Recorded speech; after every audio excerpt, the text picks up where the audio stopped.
شروع اللہ تعالیٰ کے نام سے جو بڑا مہربان اور نہایت رحم کرنے والا ہے۔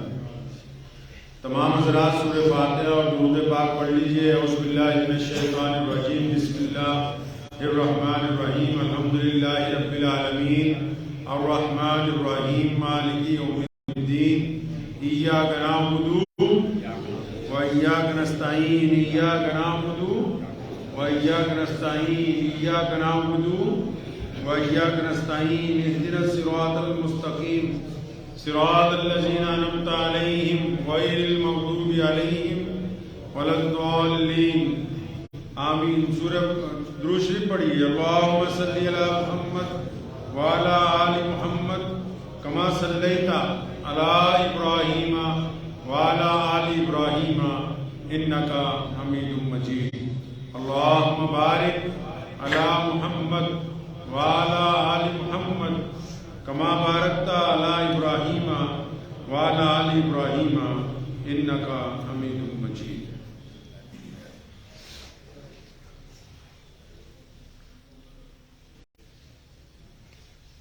ہزار جدت ترازیوں کے مزاج بدلا کرے زمانہ، ہزار جدت ترازیوں کے مزاج بدلا کرے زمانہ، مگر یقین رہے گا عامر مزاج باطل وہی پرانا۔ عروج سے بہرور نہ ہوگی کبھی حیات منافقانہ، عروج سے بہرور نہ ہوگی کبھی حیات منافقانہ، زبان پہ اسلام کا وظیفہ مگر خیالات کافرانہ۔ اللہ کے پیارے نبی حضرت محمد رسول اللہ صلی اللہ تعالی علیہ وسلم ایک خوبصورت نظام دنیا کو عطا فرما کے پردہ فرما گئے، اور جیسے جیسے آپ اس دین کو پڑھتے جائیں گے دیکھتے جائیں گے تو آپ کی روح جو ہے وہ منور ہوتی جائے گی۔ موبائل پر ایک ایپلیکیشن دیکھ رہا تھا، اس میں لکھا تھا فیک نیوز جو ہے اس کو کیسے پہچانیں۔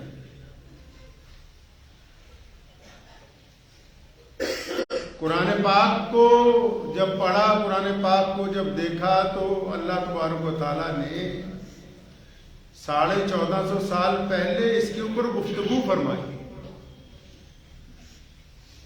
نبی علیہ السلام نے، ضرورت تو آج دنیا کو محسوس ہو رہی ہے کہ موبائل پر، سوشل میڈیا پر، یا جو الیکٹرانک میڈیا ہے یا اور طرح طرح کی چیزیں جو پلیٹ فارم بن گئے، ان پر جو غلط خبریں ہیں ان کو پہچانا جائے تاکہ سماجی ویوستھا صحیح رہے۔ اور اسلام نے، اللہ تبارک و تعالیٰ نے 1450 سال پہلے قرآن پاک میں اس کا ذکر فرمایا۔ نبی علیہ السلام نے تلقین فرمائی دنیا کو،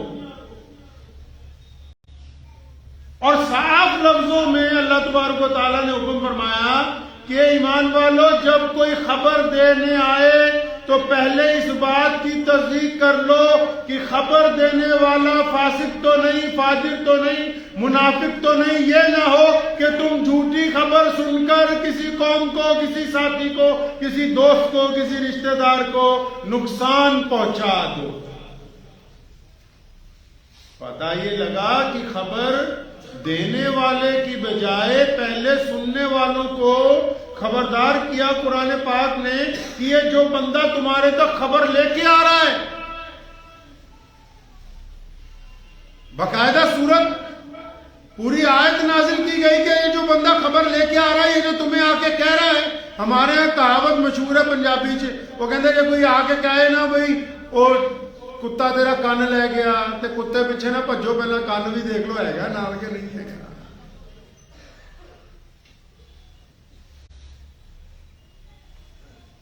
دنیا آج ضرورت محسوس کرتی ہے، محمد رسول اللہ صلی اللہ تعالی وسلم پہ قربان جائیں ہمارے ماں باپ 1450 سال پہلے تعلیم فرما رہے ہیں انسانوں کو، اور یہ تعلیم پوری دنیا کے لیے یکساں ہے۔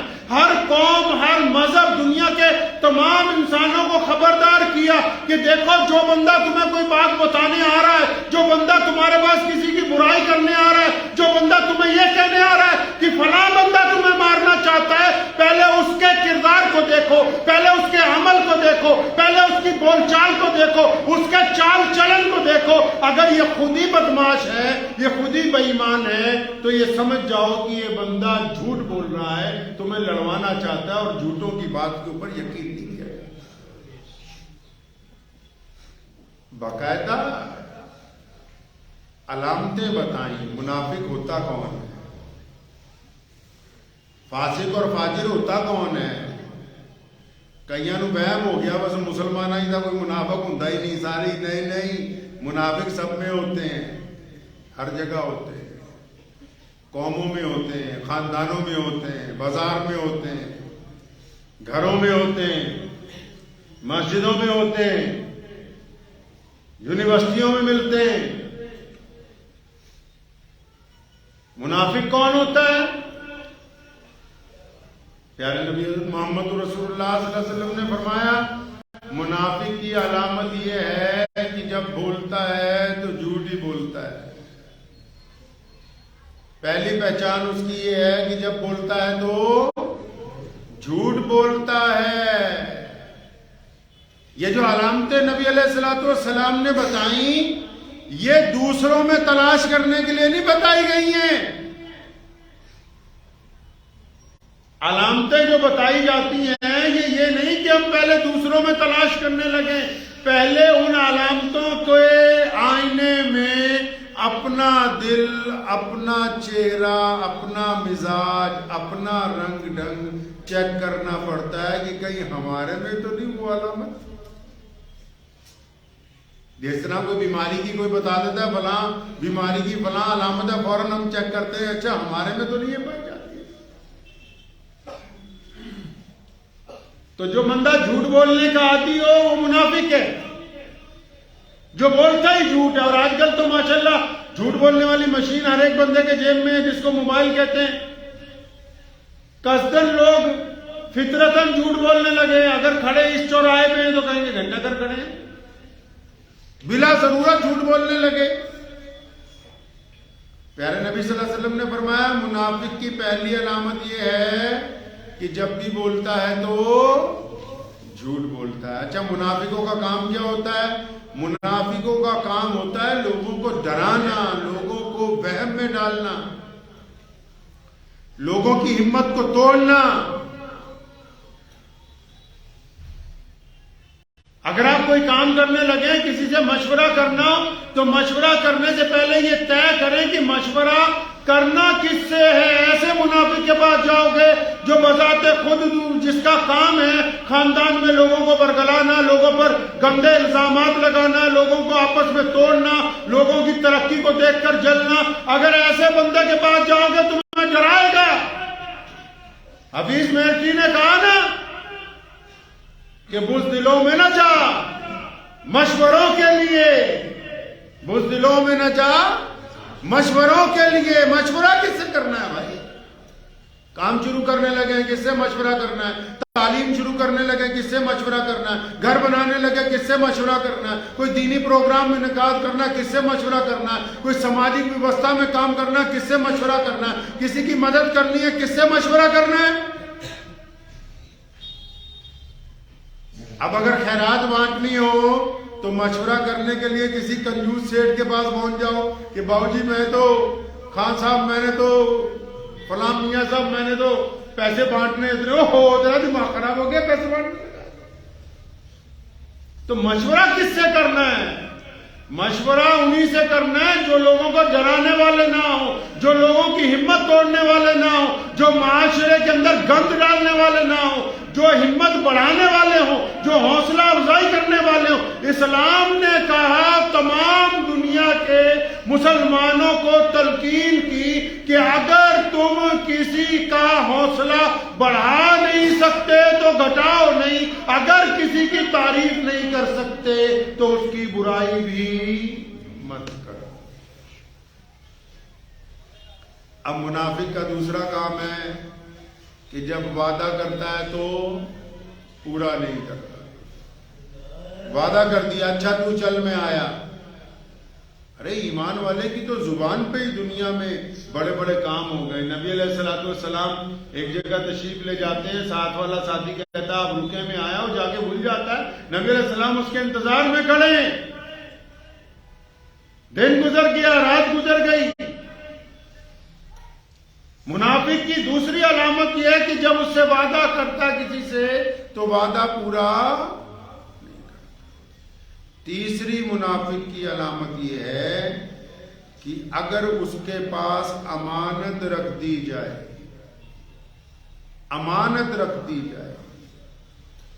تو وہ امانت میں خیانت کرتا ہے. اب آپ سوچتے ہوں گے آج کل تو امانتیں رکھنے کا رواج ہے نہیں. اب تو رواج ختم ہو گیا. پہلے لوگ ایک دوسرے کے پاس دھن دولت پیسے رکھوا دیتے تھے. اب تو بینک آ گئے, جاؤ اپنے لاکر میں سامان رکھو, اپنے کھاتے میں جمع کرواؤ. امانت صرف پیسوں کی تو نہیں ہوتی, امانت صرف زر جواہرات کی تو نہیں ہوتی. جب کوئی دوست آپ سے بات کرتا ہے نا, 2 دفعہ ادھر ادھر دیکھتا ہے, کوئی دیکھ تو نہیں رہا, پھر اپنے دل کا درد تمہیں بتاتا ہے, اپنی پریشانی تمہیں بتاتا ہے, وہ امانت ہی تو دے رہا ہے تمہیں. وہ آپ کو امانت سنبھال رہا ہے, اپنے دل کی امانت, اپنے دکھ کی امانت, اپنے پریشانی کی علامت یا اپنے کاروبار کی امانت آپ کو بتا رہا ہے کہ میں یہ کرنا چاہتا ہوں, یہ کرنا, اتنا کام ہو گیا. اور اگر تم اس کی امانت میں خیانت کرتے پھرو, ایسے لوگوں تک اس کی بات پہنچاؤ کہ اس کو نقصان ہو جائے, تو یہ بھی منافقوں والی بات ہے کہ تمہارے پاس تمہارے ایک بھائی نے, دوست نے امانت رکھی اور تم نے اس امانت کے اندر تم نے خیانت کر دی.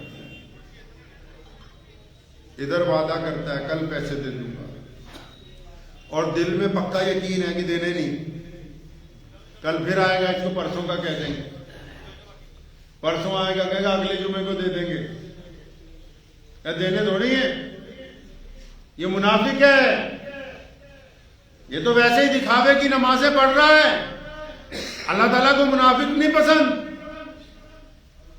اور منافق کی چوتھی علامت یہ ہے کہ اگر آپ کبھی منافق بندے کو تنہائی میں بھی یا 1-2 لوگ بیٹھ کے کوئی نصیحت کریں گے یا اس کی آپ سے لڑائی ہو جائے گی, تو منافق سب سے پہلے آپ کو گالی دے گا. گالی دینا اس بات کی علامت ہے کہ اس کے دل جو ہے وہ گندگی کے ساتھ بھرا ہوا ہے. آپ کے ہاتھ میں چائے کا کپ ہے,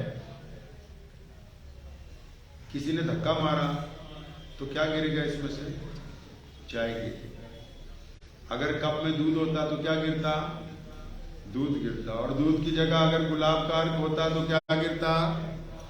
عرق ہی گرتا. تو یہ جو اندر کپ بھرا ہوا ہے نا, جب کوئی دھکا مارتا ہے, تکلیف پہنچاتا ہے, کوئی چگلی کرتا ہے, کوئی تہمت لگاتا ہے, اس وقت غصے میں کیا کرتا ہے بندہ؟ اب جو اس کے دل کے اندر بھرا ہوا ہے, گندگی بھری ہوئی ہے, گالیاں بھری ہوئی ہیں, کینہ بھرا ہوا ہے, بغض بھرا ہوا ہے, تو اپنی زبان سے گندگی ابالتا ہے اور ایسے ایسے گندے الزام لگاتا ہے دوسرے کے اوپر کہ وہ دوسرے والا بندہ شرمندہ ہو جاتا ہے. کیوں؟ جب اس کے اندر ہے ہی گند تو زبان سے گند ہی نکلے گا. اگر اللہ کا قرآن ہوتا, اگر محبتیں ہوتی, اگر انصاف ہوتا, اگر پیار ہوتا, اگر صبر ہوتا, تو جتنے مرضی دھکے مارتا رہتا, یہ اللہ کا نام لے کے خاموشی اختیار کرتا رہتا. میاں صاحب جو اندر بھرا ہوا ہے, دھکا لگنے پہ وہی چھلک کے باہر آئے گا, کچھ الگ نہیں آنے والا. منافق کی یہ علامت ہے کہ وہ سامنے والے کو ذلیل کرنے کے لیے گندی سے گندی گالی دینے کی کوشش کرے گا. اور یہ کوئی سامنے والے کی اس میں برائی ہونے والی نہیں ہے, بلکہ اس کا راز نکل رہا ہے باہر. بندے جب پاور میں آتے ہیں, کوئی مولوی زیادہ مشہور ہو جائے, کوئی پیر بابا مشہور ہو جائے, کوئی بندہ کوئی کیبنٹ کا وزیر بن جائے, کوئی بہت بڑا عہدیدار بن جائے, کوئی بڑا افسر لگ جائے, کوئی بہت بڑا دولت مند بن جائے, کسی کے پاس پیسہ زیادہ آ جائے, کسی کی جوانی زیادہ نکھر جائے، کوئی تکڑا پہلوان بن جائے، تو آپ کیا سمجھتے ہیں کہ پھر وہ عزت دار بننے جا رہا ہے؟ جب بندہ زیادہ پاور میں آتا ہے تو عزت دار نہیں بنتا، وہ سب سے پہلے بے نقاب ہوتا ہے۔ سب سے پہلے وہ دنیا کے سامنے بے نقاب ہوتا ہے، اور جب اس کا نقاب اترتا ہے تو اگر اندر اچھی چیزیں ہوتی ہیں تو لوگ تعریف کرتے ہیں، بری ہوتی ہیں تو اس کا راز اچھی طرح دنیا کے سامنے کھل جاتا ہے کہ یہ کتنا بڑا اندر سے گندا انسان ہے۔ پاور انسان کو بے نقاب کرتی ہے، پتہ لگ جاتا ہے کہ اندر اکڑ تھی کہ عاجزی تھی، محبت تھی کہ نفرت تھی، لالچ تھی کہ سخاوت تھی۔ بندہ بے نقاب ہو جاتا ہے وہاں پر آ کے۔ تو میں گفتگو یہ کر رہا تھا آپ سے کہ قرآن پاک میں اللہ تبارک و تعالیٰ نے ذکر فرمایا کہ جب کوئی خبر دینے والا آئے، جس طرح آج آپ سوشل میڈیا پر دیکھتے ہیں ڈپلیکیٹ خبروں کی بھرمار ہے۔ ہمارے میڈیا کئی طریقے کا ہو گیا، بھرمار ہے خبروں کی۔ کوئی کسی کو ڈرانے کے لیے خبریں دے رہا ہے، کوئی کسی کو لبھانے کے لیے خبریں دے رہا ہے، کوئی صرف پیسے کمانے کے لیے خبریں دے رہا ہے، کوئی صرف لائکس بڑھانے کے لیے خبریں دے رہا ہے، کوئی صرف یوٹیوب پہ سبسکرائبر بڑھانے کے لیے خبریں دے رہا ہے۔ انہی لوگوں کے بارے میں قرآن نے کہا کہ یہ جو خبر دینے والے ہیں پہلے ان کو دیکھ لو، اس خبر پر یقین نہ کرو۔ یہ جو خبر دیتے ہیں، ہو سکتا ہے یہ غلط خبر دے کے تمہیں کسی سے لڑوا دے، تمہاری لڑائی کروا دے، تمہارا نقصان کروا دے۔ سب سے پہلے خبر کے جو سورسز ہیں، اس کے جو ذرائع ہیں، ان کو چیک کر لو۔ اگر خبر دینے والا بندہ اچھا ہے، اگر اس کی کوالٹی کہتی ہے کہ یہ خبر دینے والی ایجنسی، خبر دینے والا ادارہ، خبر دینے والا گروپ ایماندار ہے اور اتنے عرصے سے اچھی خبریں دیتا آ رہا ہے، یہ صحیح بات کرنے والا، تو یقین کریں اگر یہ کہتے ہیں لوگ کہ واقعی یہ بے ایمان ہے، اس کا کام لڑانا ہے، اس کا کام دھوکہ دینا ہے، اس کا کام چھوٹی سی بات کو بڑی کر کے کرنا ہے، تو قرآن نے کہا ہے کہ فاسق لوگوں کی خبروں کے اوپر یقین نہ کیا جائے۔ یہ سب سے بڑی ضرورت ہے۔ اللہ تبارک و تعالیٰ نے قرآن پاک میں اور قربان جاؤں نبی علیہ الصلوۃ والسلام نے انسانوں کی تمام ضروریات کا خیال رکھا ہے، ہر بات کے اوپر گفتگو فرمائی، امت کی رہنمائی کی تمام موضوعات کے اوپر۔ آج لوگ باتیں بڑھا چڑھا کے بیان کرتے ہیں، کسی کو کوئی کسی پیر کا مرید ہو جائے تو اس کی ایسی ایسی کرامتیں بیان کرے گا جو پیر صاحب نے بھی کبھی خواب میں نہیں سوچی، جو ان کو بھی نہیں پتا ہوگا میں اتنا بڑا ولی ہوں۔ کوئی کسی کا ساتھی ہو جائے گا تو ایسی ایسی اس کو بڑا چڑھا کے بیان کرے گا، اس کو خود نہیں بڑا پتا ہوگا کہ میں کون سے آسمان پہ رہتا ہوں، بھائی یہ تو انہوں نے کہاں پہنچا دیا تجھے۔ اس بات کو ذہن نشین کرنے کی یہ دین کا جز ہے۔ یہ جو گفتگو آج میں آپ سے کر رہا ہوں، جس طرح نماز فرض ہے، روزہ فرض ہے، حج فرض ہے، زکوٰۃ فرض ہے، یہ بھی فرض ہے کہ ہمارا مزاج، ہمارے اندر فاسد مادے نہ ہو، منافقت کے اجزاء نہ پائے جائیں، ہماری یاری منافقوں کے ساتھ نہ ہو، ہمارا تعلق منافقوں کے ساتھ نہ ہو۔ جو بندہ جھوٹ بولتا ہو اس کے ساتھ رہو گے تو پھر جھوٹ بولنے کی عادت پڑ جائے گی۔ جو بے ایمانی کرتا ہے اگر اس کا ساتھ میں رہنا شروع کرو گے تو یقیناً بے ایمان بن جاؤ گے۔ اگر آپ عطر کی دکان پر روزانہ بیٹھیں گے تو ظاہر سی بات ہے کپڑوں سے خوشبو روزانہ آنے لگے گی۔ کوئلے کی دکان پہ جائیں گے تو جتنا مرضی بچتے رہیں تھوڑی بہت کالس تو لگ ہی جائے گی۔ تو یہ طے کر لیں کہ ہم کس معاشرے میں رہتے ہیں۔ یار دوست کسی بھی مذہب کے ہو سکتے ہیں، اس میں کوئی مذہب کی قید نہیں ہے کہ ہمارا دوست جو ہے، ہمارا تعلق دار جو ہے، ہمارا بیپاردار جو ہے وہ کس دھرم کا ماننے والا، جس مرضی دھرم کے ماننے والے ہوں، آپ جہاں بھی رہتے ہوں، لیکن یہ تو کم از کم طے کریں کہ جن کے ساتھ اٹھنا بیٹھنا ہے ان کا مزاج کیسا ہے۔ کیا غریب کو دیکھ کے دھکا مارتے ہیں؟ کیا مسکین کو دیکھ کے نفرت کرتے ہیں؟ کیا بھوکے کو کھانا کھلانے سے انکار کرتے ہیں؟ کیا اپنے ماں باپ کی پیٹھ کے پیچھے برائی کرتے ہیں؟ کیا اپنے سگے بھائیوں کے دشمن ہیں؟ کیا اپنے پڑوسی کو نفرت کی نگاہ سے دیکھتے ہیں؟ اگر آپ اس طرح کے یار پالتے ہیں جو دوسروں سے آپ کو نفرت کی تلقین دیتے ہیں، اس طرح کے دوست بناتے ہیں جو آپ کو نفرت کا سبق پڑھاتے ہیں، اس طرح کی سہیلیاں عورتیں بناتی ہیں جو آپ کو دوسرے کی سارا دن چگلیاں سکھا سکھا کے دوسروں کے بارے میں وہم ڈالتی ہیں، تو پھر طے کر لیں یہ بات۔ نبی علیہ الصلوۃ والسلام نے فرمایا، حدیث کا مفہوم ہے جو جیسوں کے ساتھ رہے گا ویسوں کے ساتھ ہی قیامت کے دن اٹھایا جائے گا۔ بے ایمان بے ایمانوں کے ساتھ ہوں گے، ایماندار ایمانداروں کے ساتھ ہوں گے۔ تو اس لیے اس بات کو طے کریں، اپنے اندر خود سکیننگ کریں، اپنے مزاج کی خود دیکھیں کہ ہم کس معاشرے میں رہ رہے ہیں، اور اگر معاشرے میں کچھ تبدیلی کی ضرورت ہے، اگر اس سماجی ویوستھا میں کچھ کمی بیشی کرنے کی ضرورت ہے، کچھ ایسی چیزیں نکالنے کی ضرورت ہے جو خراب کر رہی ہیں، ان کو نکالیے، کچھ ایسی چیزیں لانے کی ضرورت ہے جن سے فائدہ ہوگا، ان کو لے کے آئیے۔ صرف خالی سجدوں سے بات بننے والی نہیں ہے جب تک ان میں روحانیت نہیں آ جائے گی، اور روحانیت تب آئے گی جب دل میں اس بات کا یقین ہو۔ ایک بڑا خوبصورت واقعہ یاد آ گیا، وہ بتا کے گفتگو ختم کرتا ہوں۔ نبی علیہ السلام مسجد نبوی میں تشریف فرما ہے، تمام صحابہ بیٹھے ہیں، فرمایا دروازے کی طرف دیکھو، ابھی جو بندہ آئے گا وہ جنتی ہوگا، ابھی جو آنے والا ہے۔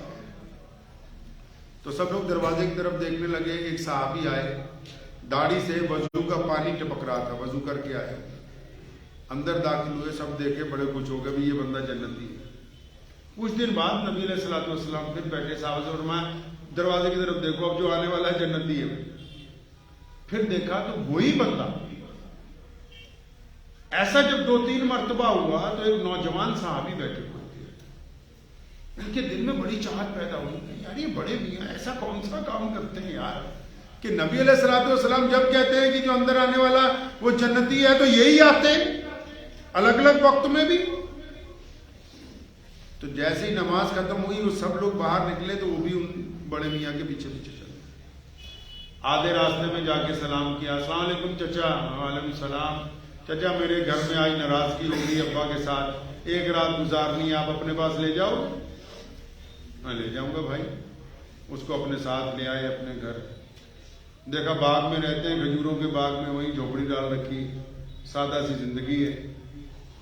اب ان کے ساتھ رہے، عصر پڑھی، مغرب پڑھی، عشاء پڑھی، دیکھتے رہے یار یہ ایسا کون سا کام کرتا ہے کہ نبی علیہ الصلوۃ والسلام نے فرمایا کہ یہ جنتی ہے۔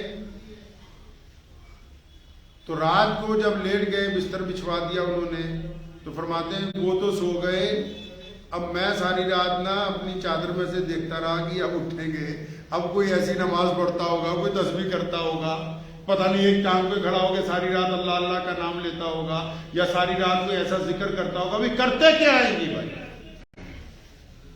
کہتا بس میں نے یہ دیکھا رات کو جب بھی ان کی آنکھ کھلتی ہے تو اللہ کا نام لیتے، کوئی ذکر کرتے، دعا کرتے، پھر لیٹ جاتے۔ کوئی بڑا عمل نہیں جو عام کہ بھی آنکھ کھلے تو اللہ کا نام لو اور پھر سو جاؤ۔ تو فجر کے وقت اٹھے تو میں بھی اٹھا، تو 2 راتیں ان کے گھر رہا۔ تو جب تیسری شام ہونے لگی تو انہوں نے خود ہی کہا کہ بیٹا تم جس کام سے آئے ہو نا وہ کام ہونے والا نہیں ہے تمہارا۔ فرمایا آپ کو کیسے پتا؟ فرمایا تو رات کو سوتا ہی نہیں، ہمیں دیکھتا رہتا ہے۔ چچا میں تو اس لیے آیا، نبی علیہ السلام نے فرمایا کہ ایک جنتی مسجد میں آنے والا تو آپ آئے، پھر ایک موقع پہ فرمایا تب بھی آپ آئے، پھر فرمایا تب بھی آپ آئے، تو آپ ایسا کون سا عمل کرتے ہیں کہ اللہ کے نبی علیہ السلام نے آپ کو جنتی کہہ دیا دنیا کے اندر ہی؟ فرمایا میں تو ساری رات دیکھتا رہا کہ آپ تہجد میں اٹھو گے، یا ساری رات قرآن پڑھتے رہو گے، یا بہت زیادہ صدقہ کرتے رہو گے، تو مجھے تو کوئی ایسی بات نہیں ملی۔ دن میں کھیتوں میں کام کرتے ہو، رات میں آرام کرتے ہو، صبح فجر پڑھتے ہو۔ تو فرمایا بیٹا میں بتاتا ہوں جس بات کی وجہ سے نبی علیہ السلام نے یہ خوشخبری دی۔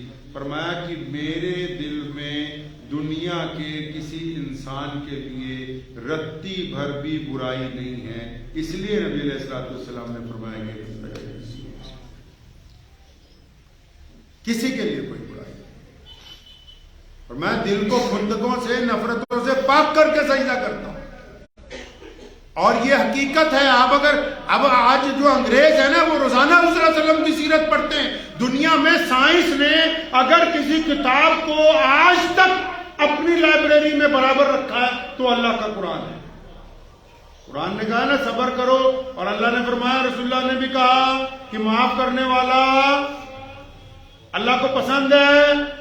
جاؤ ذرا امریکہ میں، آپ ان کو بولیے کہ مجھے ڈپریشن ہے، مجھے بلڈ پریشر ہے، کاؤنسلنگ کے لیے لے کے جائیں گے، گولی نہیں کھلائیں گے، اور یہی بات 2 دن میں حضور صلی اللہ علیہ وسلم کا نام لیے بغیر بار بار سمجھائیں گے کہ اگر تم اپنے فلاں فلاں رشتہ دار کو معاف کر دو، اگر اپنے فلاں دوست کی غلطی معاف کر دو، اگر تم اپنی بیوی کی غلطیاں معاف کر دو، تو پھر تمہارا مزاج نارمل ہو جائے گا۔ آپ سرچ کر لیجئے، ایسے مریضوں کو روزانہ ٹھیک کر رہے ہیں صرف اس بات پر رضامند کر کے کہ تم اپنے اندر فارگیونیس، معافی کا مادہ پیدا کرو، اور جو بندہ معاف کرنا جانتا ہے اس کی نیند بھی آسان ہے، دل بھی آسان ہے، شامیں بھی آسان ہے، کاروبار بھی آسان ہے، اور جس میں معافی کا مادہ نہیں پھر اس میں کچھ بھی نہیں۔ تو بس گزارش آپ کی ہے کہ آج کل جو فیک نیوز کا ٹرینڈ چلا، تو ہم الحمدللہ مسلمان ہیں، ہمیں قرآن پاک نے حکم دیا، پوری دنیا کو قرآن کا یہ پیغام ہے کہ جب بھی کبھی کوئی فیک نیوز سنیں تو نیوز پر عمل کرنے کی بجائے سب سے پہلے اس کے سورسز کو، اس کے ذرائع کو چیک کریں۔ اگر لگتا ہے کہ سورسز دینے والے لوگ جو ہیں وہ ایماندار نہیں ہیں تو پھر اطمینان سے ادھر سے سنیں، دوسرے کان سے نکال دیں، تاکہ زندگی، یہ سماج، یہ معاشرہ، یہ لوگ جو ہیں وہ آپس میں محبتیں بانٹتے رہیں۔ دعا کیجیے اللہ تعالیٰ مجھے بھی اور آپ سب کو ان باتوں پہ عمل کی توفیق عطا فرمائے۔ وآخر دعوانا ان الحمدللہ۔